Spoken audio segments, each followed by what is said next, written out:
سلام به ترفندیای عزیز. امروز میخوایم آموزش از بین رفتن لکه چایی از روی فرش رو بهتون آموزش بدیم. فقط دقت داشته باشین که این لکه‌ای که من میخوام از بین ببرم لکه خیلی قدیمی هستش.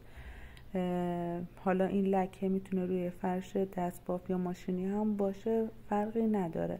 این ترفندی که میخوام بهتون آموزش بدم هر نوع لکه‌ای رو از روی هر نوع فرش از بین میبره. خب برای این کار ابتدای مقداری سرکه سفید رو اسپری میکنیم روی کار و اینکه بعد از اون مقداری جوش شیرین روی کار میریزیم.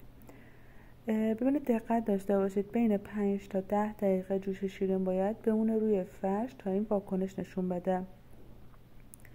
بعد از این کار با دستمال مرطوب بعد از 5 دقیقه یا 10 دقیقه که صبر کردیم با دستمال مرطوب روی کار میکشیم و بعد از اون حالا یا با دستمال خشک یا با سشوار باید سطح کار رو خشک کنیم. بعد از اینکه خشک کردیم شاهد از بین رفتن لکه چای از روی فرش هستیم. فقط ببینید این ترفند برای مخصوصا فرشای مثل فرش من که حالا سفید هستش خیلی موثره، چون وقتی شامپو فرش استفاده میکنی علاوه بر اینکه لک رو کامل از بین نمیبره باعث سفید شدن میشه، یعنی تیکه تیکه های فرش سفید میشه. ولی شما با این ترفند میتونید فرشتون رو به صورت یک نواخت تمیز نگه دارید.